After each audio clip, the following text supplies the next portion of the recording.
Hey folks, it's Michael with the Reason RX podcast. Hope you are doing well. Surviving and thriving in the midst of all this stuff we have going on in 2020. Make the best of it. Still make yourself the best you can be. Optimal cognitive and physical function, fitness function. Don't let it sap your energy or sap your life. But today we're going to talk about engineering, the profession of engineering, thinking skills involved, educating for it, things like that. And we're talking with the engineer Hannes Hacker about this. Hannes, hello. Could you say hi to folks and introduce yourself, please? Hello, my name is Hannes Hacker. I have just under 30 years of experience as an engineer. Engineering tends to get very specialized, and my specialty is satellite engineering and operations, Cool. particularly flight dynamics, attitude control, mission operations, mission systems engineering, as it's called. And that's 30 years with a 3-0, right? 10 times 3 3. 0, yeah. Yes, I've worked a little bit on the Space Shuttle program, the International Space Station, the Iridium communications constellation, various geostationary satellite programs. After that, I worked on a micro and satellite program for the Department of Defense. Moved from there to, I also worked on, it's a small space plane called Dream Chaser. A miniature space shuttle, if you will, that is, and I go into a lot more. But I currently work for a company called Globalstar, which is another communications, what they call a big LEO constellation. We have a total of, I believe, 36 satellites in low orbit for basically cellular communication and data in remote areas. That's a lot of experience. It's like hard to retain all that. Sure. But cool. So, What about education? Bachelor's, PhD. I have a bachelor of science in aerospace engineering from the University of Notre Dame, and a master of science in aerospace engineering from the University of Texas at Austin. Cool. So, Hook 'em. what's that? Hook 'em, yeah. Hook 'em horns. Yeah. And my specialty as my master's was basically orbital dynamics. I did a thesis on the atmospheric drag perturbation of satellites in low Earth orbit. Cool. Wow. So, What about high school? Just average public high school or what? well, I went to 2 high schools because my father was in the Army. So my first 2 years in high school was a high school called Ayer High School, Ayer, in Massachusetts. And it was a pretty not very good high school, I don't think. And fortunately for me, we transferred to South Bend, Indiana, where I went to John Adams High School in South Bend, Indiana, which was a significantly better high school. For example, the high school in Massachusetts would not allow me to have taken calculus as a senior. And the one and they didn't have enough teachers to teach advanced placement or honors classes in everything. So, and the new high school did, in fact, for example, their biology department was excellent. You had students at the new high school who would take 4 years of biology, and by the end they were doing research, independent research. Wow, sweet, nice. It was a very good school to go to, much better school to go to. Cool. So, Cool. So, any other background info or interesting stories on school or college or work? I think we can save that for a little later. When, Okay, cool. You have some later questions about, what I think could be improved in engineering education, or at least my engineering education. Mm-hmm. Cool. All right. So, what is engineering? How would you define that and describe it and give some examples? Yeah, I would describe engineering as basically being an inventor or a maker. Scientists' job is to try to determine the nature of reality. And the engineer comes along and uses that knowledge to turn it into some kind of a system or product, what have you. And it can be anything, and it can be software. It can be just algorithms in a computer. It can be something as complex as an airplane, an airliner, or a satellite. Or in my case, I don't really design the satellites. I learn how they work, and my job is to figure out how to fly them, how to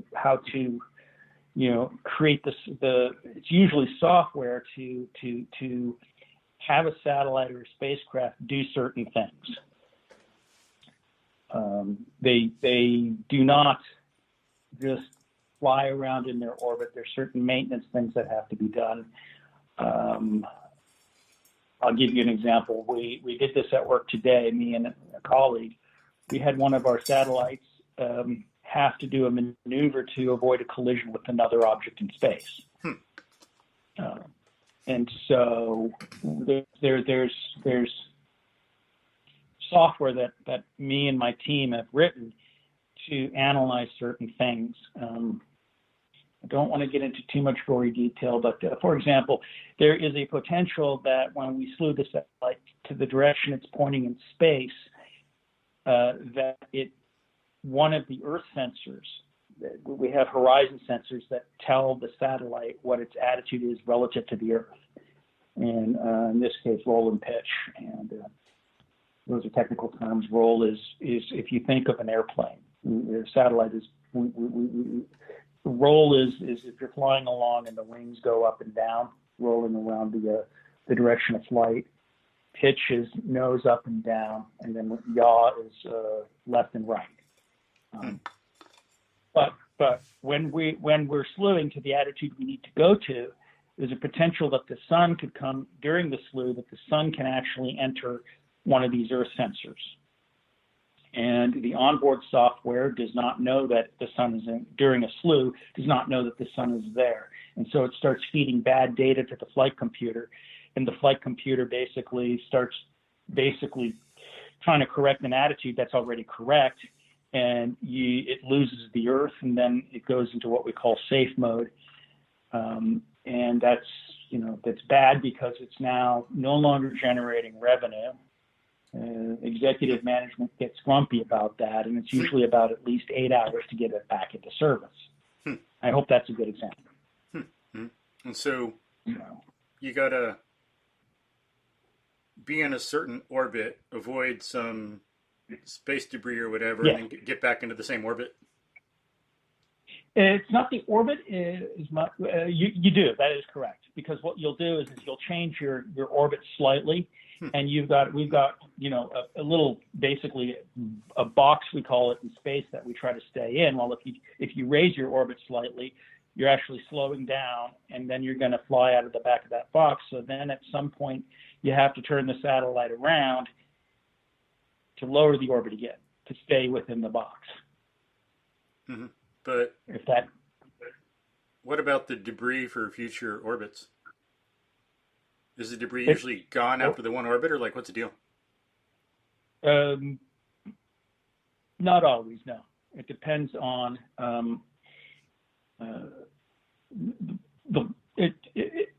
basically the worst thing that can happen is you can have an accident. You can have an actual collision.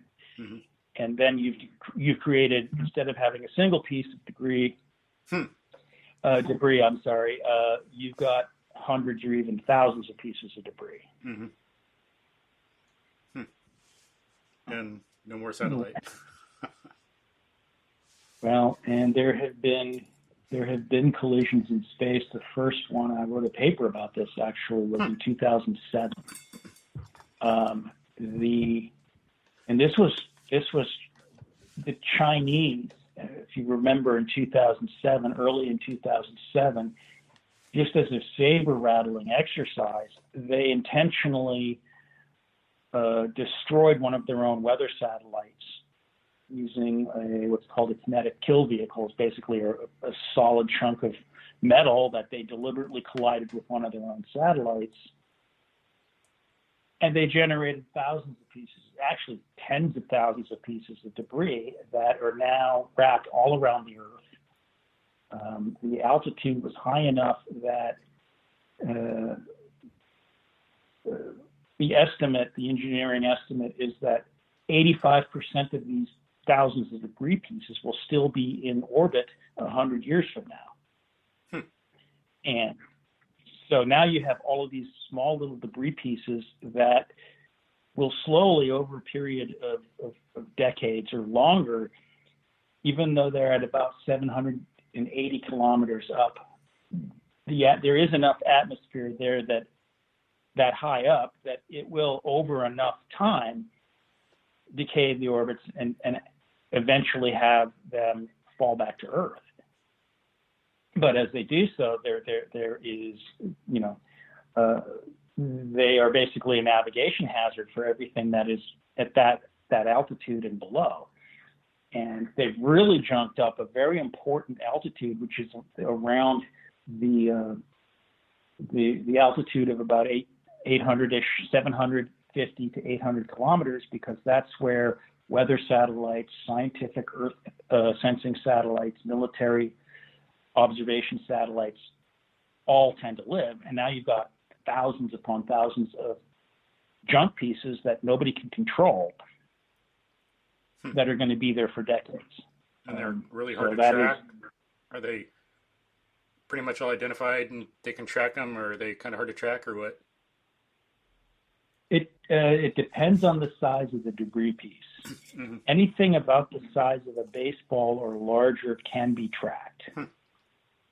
Anything between the size of a baseball and about a marble can't be tracked. It can be statistically, it's just too small to track it. You don't get a good radar return. Mm-hmm. But you can get an idea of the numbers. And and anything smaller than a marble is typically considered small enough it's not going to completely destroy a spacecraft. Mm-hmm. But that marble size to baseball size, those are the ones that are worrisome. The most worrisome. And so there's still stuff that we can still use between 750 and 800, but it's very compromised and limited now. It's compromised, I think, is the best word. And if you look at, and there was another accidental collision that happened, I think, 2 years later between an Iridium satellite and a Russian Cosmos satellite that happened at a very similar altitude. And if you look at a chart of the number of debris pieces on the vertical axis versus the altitude on the horizontal axis, at about 750 to 800, you get this massive spike that wasn't there before 2007. And the nickname for that is the junk belt. And the Chinese did it on purpose? The Chinese did this on purpose. What did they benefit? And they did this what's that? What do they benefit from it? Why'd they do it? Saber rattling, basically. Yeah. Hey, look at us.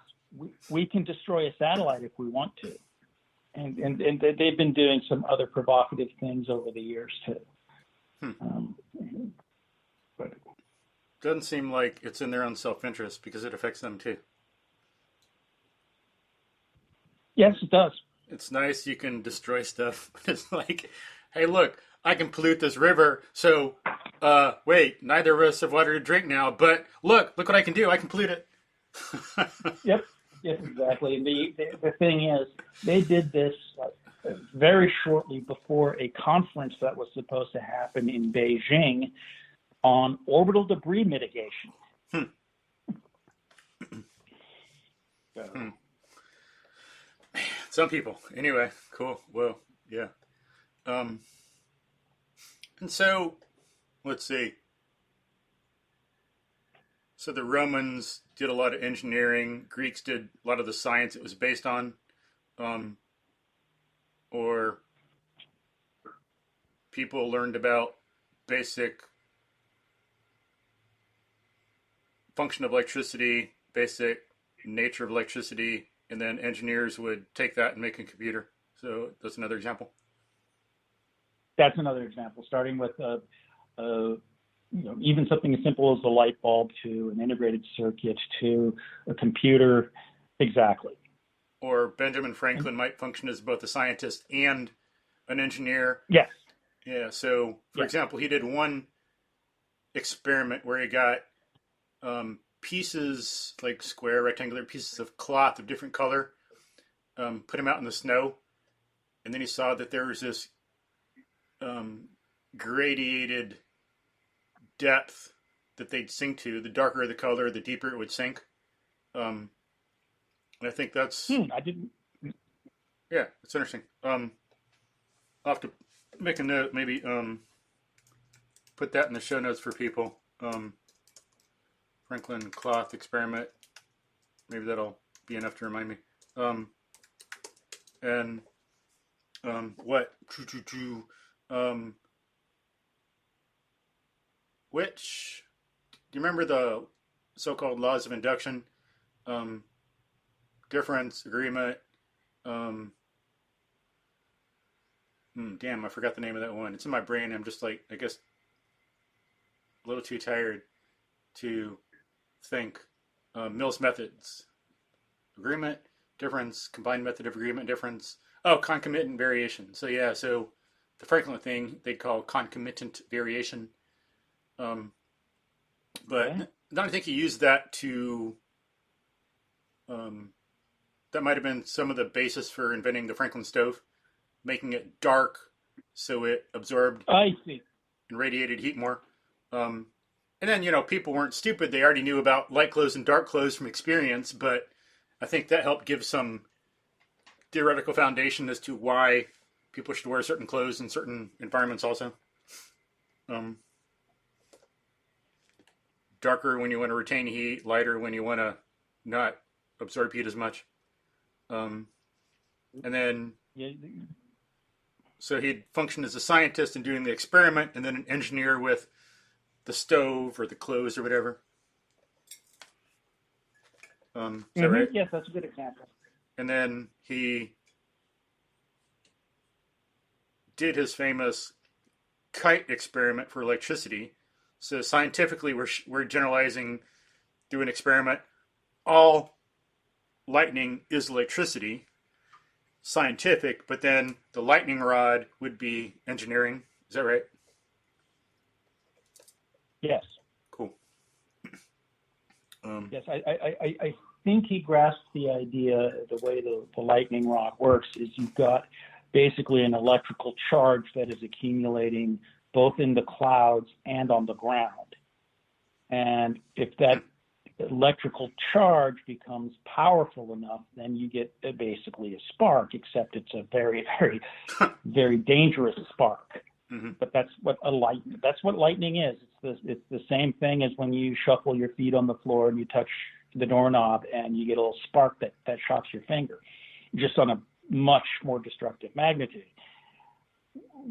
And he discovered the fact, and he worked out that if you take a lightning rod, the way the lightning rod works is it basically allows the charge to all get accumulated into a small area, and then just basically it blows in the wind, for lack of a better way of putting it. Mm-hmm. And so it doesn't accumulate on the ground; it just it gets dispersed. Cool. Now that doesn't stop lightning from hitting something nearby that doesn't have a lightning rod, but essentially that's how it works. Then he also did some other similar experiments. It wasn't the kite out of nowhere, out of context, but some experiments on how sharp points attract lightning. I think the context for that, some cognitive context, was knowing that how static electricity was affected by sharp points. I forget some of the other experiments he did, but yeah, there was more than just the kite experiment. And some of this stuff coming up, allowing him to do other inventions also, do other engineering. So cool. Interesting. Any other examples you might want to mention or you might have thought of? Somebody who is both scientist and engineer. Or else just engineering. The science, maybe someone who did science and engineering, someone else did. Yeah, I mean, almost all of the science that went into the first airplane that the Wright brothers flew had already been done. And a lot of the engineering obstacles had already been done. But the main achievement of the Wright brothers, there's a couple. And you had a question here, examples of good and bad engineering. This is an example of good engineering and why the Wright brothers were so good. They started with observing reality and learning from it. For example, everybody who was trying to learn how to fly in the late 19th, early 20th century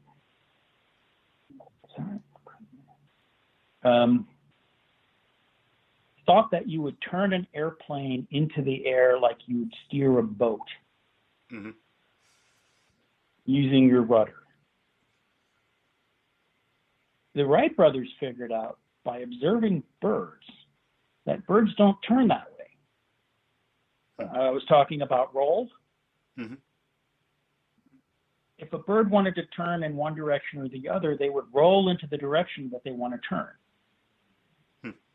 And so the lift, part of the lift that it is generating to keep them aloft is now turned into the direction they want to turn. And it's that lift, it's vector math, right? It's that vector? Lift that then turns. What's a vector for folks? Just for some folks who... A vector is basically a three-dimensional number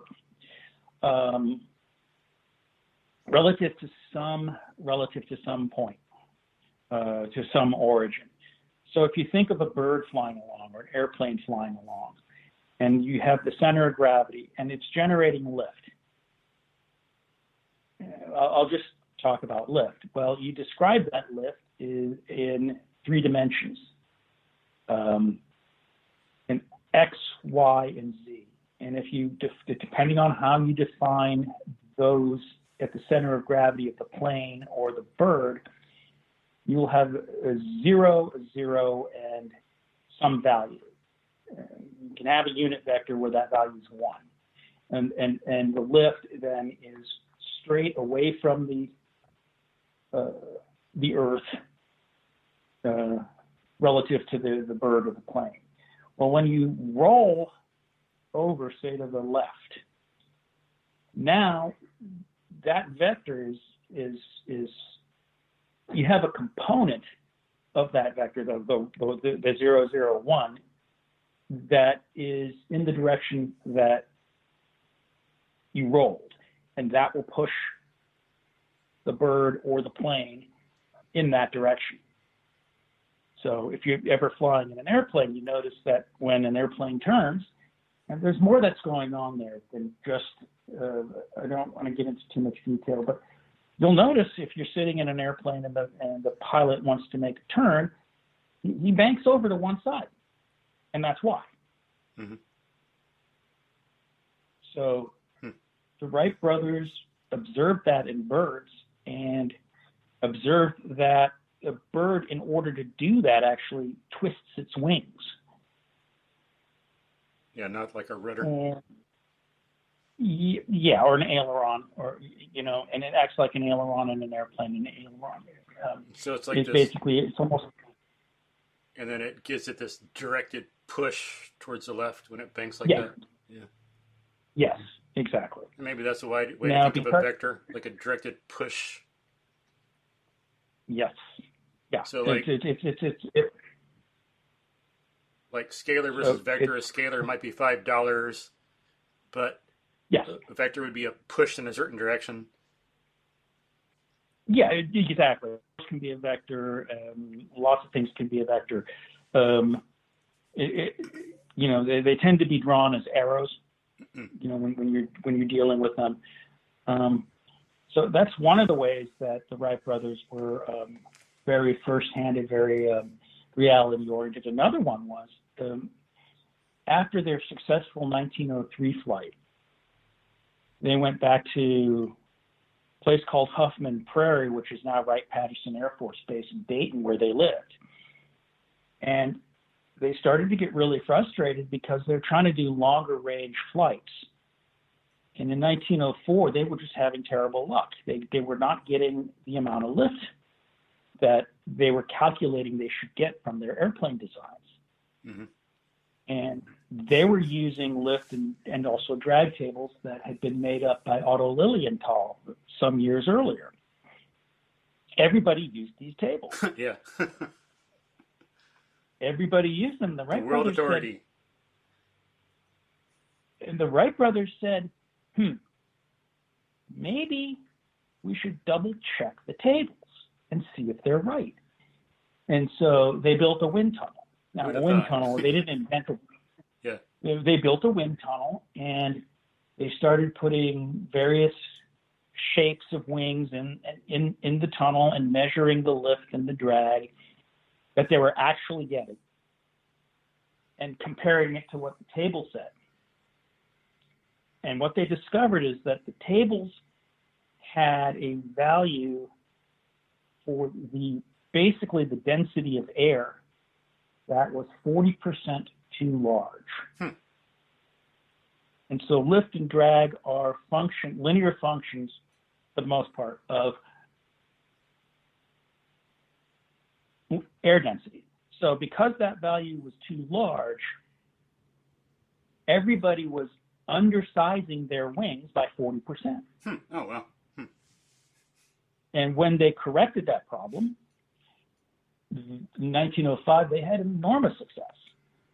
By the end of 1905, they had flown a distance of up to 25 miles, just doing laps around Huffman Prairie. Cool. And let me give you a third example of how they were nature-oriented, reality-oriented versus people. So, the opinions of other people. There was a point where they were just outside of Washington, D.C. I think that might have been Fort Myer. I'm not sure about that, but it was in 1908 or 9, I think. The entire United States Senate had adjourned to watch them to drive out there and watch a flight demonstration that the Wright brothers were going to do. The Wright brothers walked out of the hangar, checked the weather, didn't like the weather. It was not what they would want to fly in, and they canceled the flight. Cool. As opposed to the Challenger, which they launched anyway.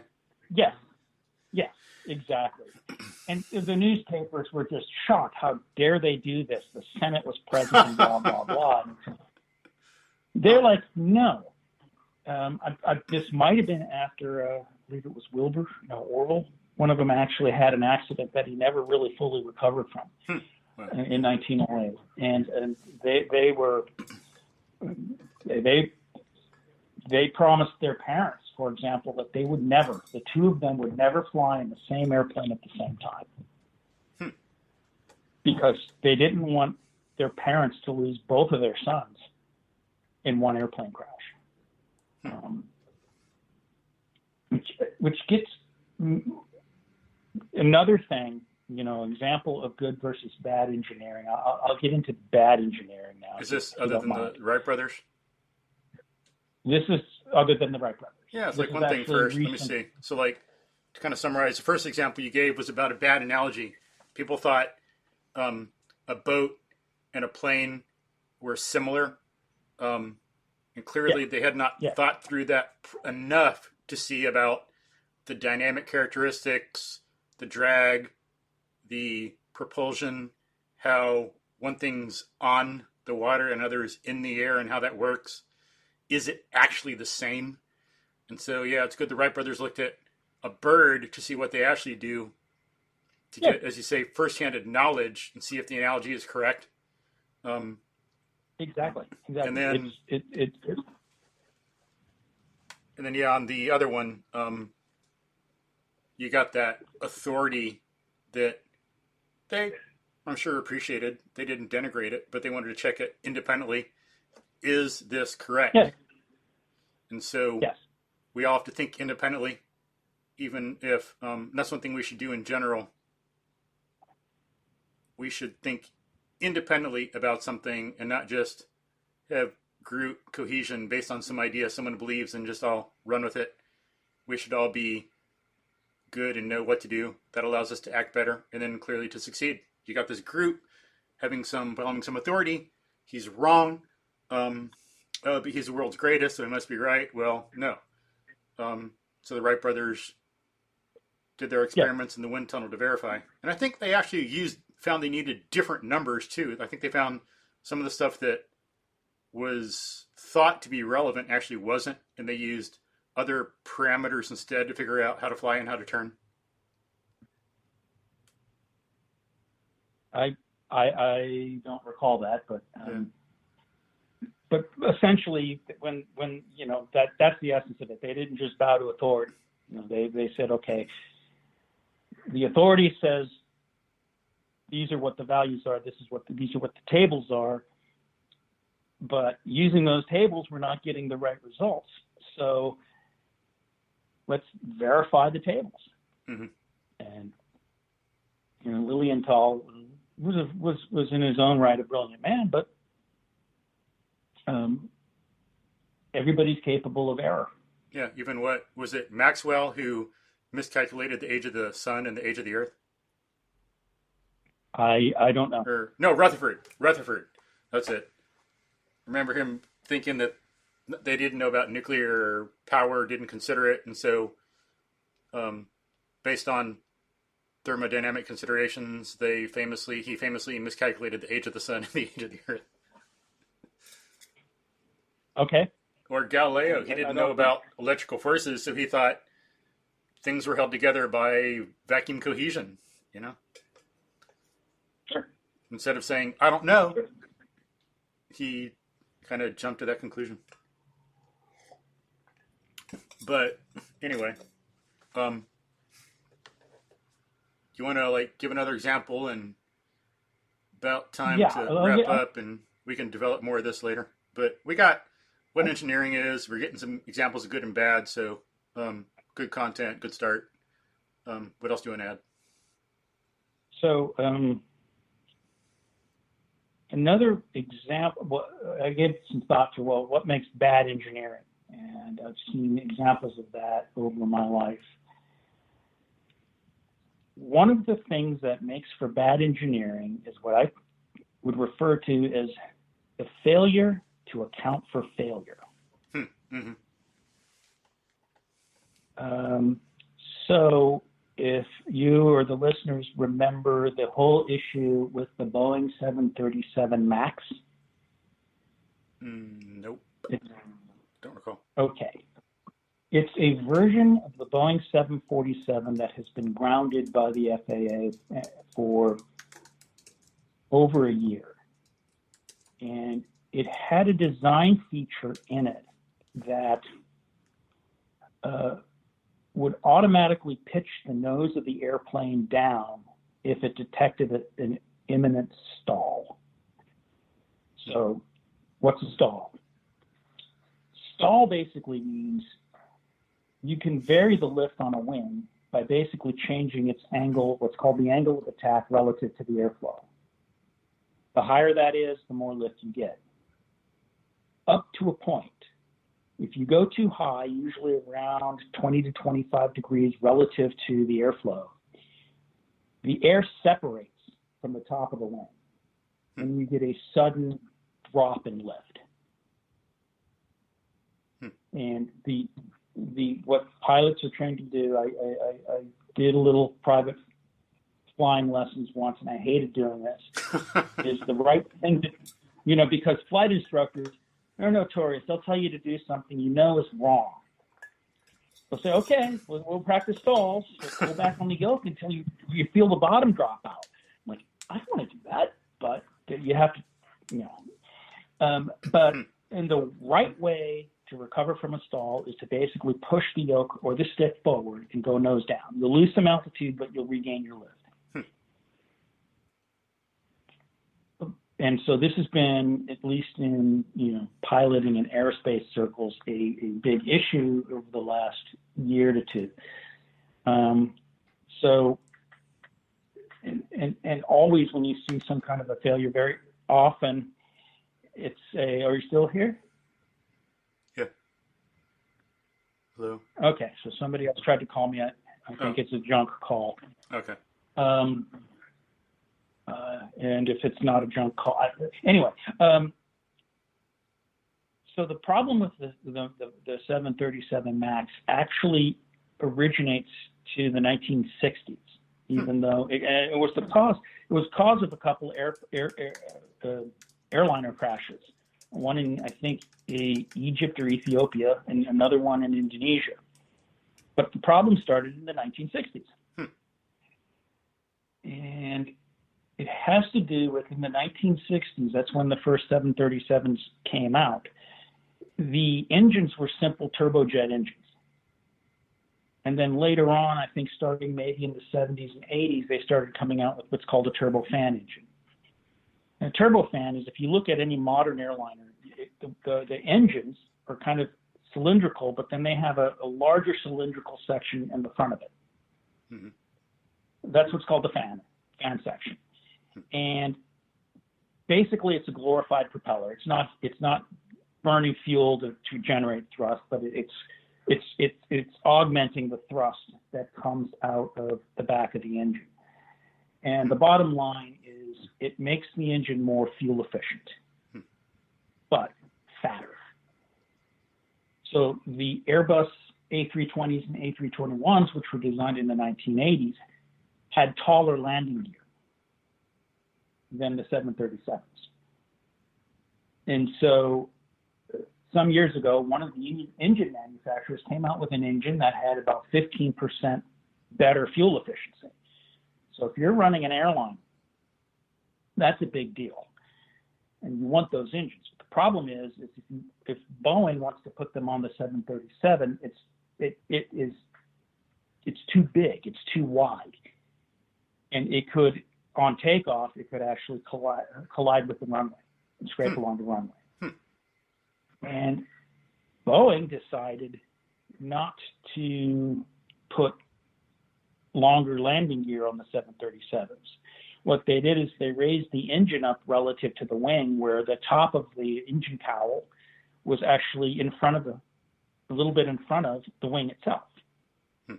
So this creates a more pitch up kind of characteristic and makes the plane more prone to potentially stalling. And so they said, we're going to put in software to, if it detects a certain angle of attack value, to automatically pitch nose down. Now, where my spider sense would have been going off in these meetings is there's all kinds of things that we do, and satellites and all kinds of devices that we have that are automatic safety features. The first question that somebody should have asked is, okay, if this automated response gets kicked in, started due to a false alarm, due to bad sensor data, is the system just as safe as it was, safer, or less safe? In this case, it would be less safe. And even though the 737 has two angle of attack sensors on it, they decided to use only one of them. And so if you've got something that goes wrong in that sensor that's telling the flight computer erroneously that, hey, I've got too much pitch, you've got another sensor there. You should be bouncing against each other and telling the flight crew something's wrong, and they didn't. And, basically this caused two airline accidents. Hundreds of people died. Wow. And it's only over the fact that nobody thought to think, well, what if this simple little device fails? And they found out later that the two angle of attack sensors were differed with each other by 20 degrees, which is enough to be the difference between a stall and not a stall. Mm-hmm. It's just that the one that was too high was the one that the computer was reacting to. So I'll give you another example really quickly. And that one was failure so that's basically bad engineering, not having good systems in play, just like you see Apollo 13, or you read about some of the stuff that was done for some of the rocket launches, and they would try to consider everything, right? What could go wrong? Yes. And so if Boeing had done that, then this probably never would have happened. Yes. They had more of a system like that, or like there's in Japan or something, they got the 5 Ys, WHYS, not necessarily 5, could be 30, could be 3, but you don't leave the table until you've reached a root cause and you've considered everything, kind of like similar kind of system that should be in play. Mm-hmm. A similar thing. It's like if you've seen the movie Apollo 13 and the explosion happens and all these consoles recommended. Yeah, it's my favorite movie. And there is a scene where Gene Kranz asks a guy named Cy Liebergo, who's got the console, so is this instrumentation? And it can't be instrumentation. This is 4 failures deep. By asking that question, is this instrumentation?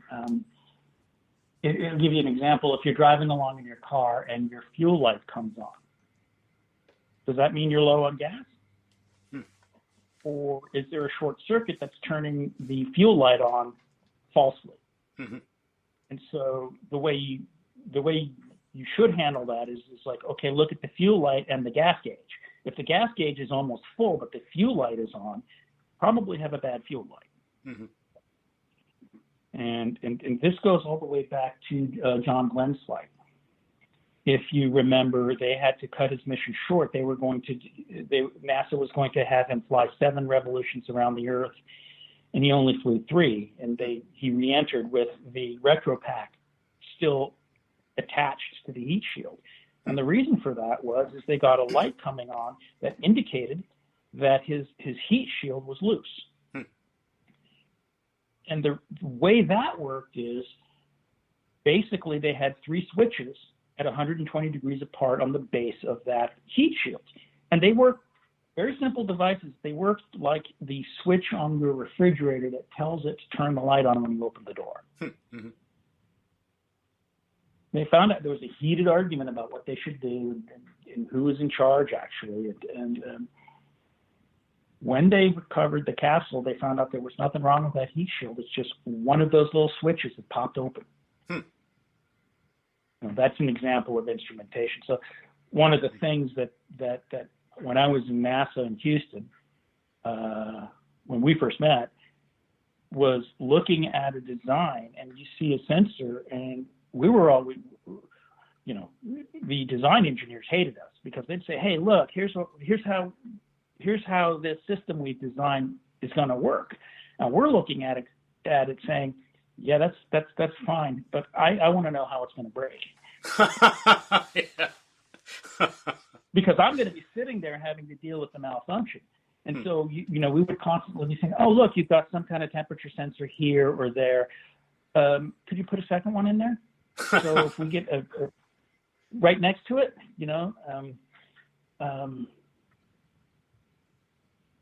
and before we wrap up, I guess one more quick example of not accounting for failure is, and this is human failure, is something that happened a few years ago, very close to where my parents live, probably about a quarter of a mile away, half a mile or so. What happened is it was an Amtrak train derailment. A train derailed on a bridge over Interstate 5 outside of a town called DuPont, Washington, on the southern tip of Puget Sound. And some people were killed, and the train derailed and fell off of a bridge onto the freeway. Wow. This was the very first passenger flight, or for lack of a better word, but this is the very first time that this particular rail route had carried passengers. And what was at issue was Amtrak decided that they wanted to build a express track that goes from Tacoma south on its way to, because the way it was before, you lost several hours if you wanted to go from, say, Tacoma to Portland, because you had to go through this circuitous route into Tacoma and around Tacoma. And so they put in this express track. What happened was they tested it in broad daylight under good visibility conditions, and everything seemed to work fine. But this morning, it was before sunrise. This happened in late November, early December, and so it was dark. And as is probably happened in the Pacific Northwest, it was raining, and you had bad visibility. So you had a very straight section of track, but then to get across the interstate, you had a sharp left turn over the bridge. And the speed limit for the bridge was, I don't remember the exact numbers, either 30 or 35 miles an hour. But the train would normally travel along at 60 miles an hour. 1 mile before that bridge, there was a single sign that says slow down to 30 or 35, whatever that number was. One sign. And nobody thought to ask, well, what happens if the train operator misses seeing that sign? Because he reaches down to get coffee or something, right? Well, yeah. Yes, exactly. He reaches down for his coffee, and he misses this tiny little sign, by the way. Wow. And which is what happened. And now he's moving along at 60 miles an hour. He's got 1 minute to figure out that left turn is coming up. But he's never run on this particular track before. Wow. So, if this had been a more seasoned train operator who's done this run a number of different times, he might have figured out without the sign. And the solution could have been as simple as putting at least one or maybe two more signs along the track. Or saying, lights. Hey, 2 miles, or something. More 2 miles before you got to slow down. 1 mile before you got to slow down. Slow down. Right? And so now the operator has to miss 3 signs in a row, which is much less likely to happen. And something as simple as that. It's like when they put in this section of track, nobody sat down and asked, it's like, well, okay, we got a sign here that tells the operator what to do, but what if the operator makes a mistake, like anybody can? Like the Otto Lilienthal did, right? So. Wow. Interesting but sad. So. But cool. And we can dig into some more examples in the future. Sure. Some other stuff, but yeah, good initial discussion of what engineering is, some of the thinking involved, good and bad engineering, how that's based on thought processes. So cool. Any last words, Hannes, before we wrap up for today?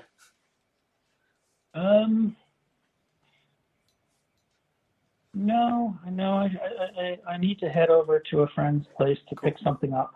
Okay. So we better just cut. Cool. Okay. Awesome. Appreciate the discussion. Thanks a lot. So hope you have a good day and a good week. And you too. Thank you. Talk to you later.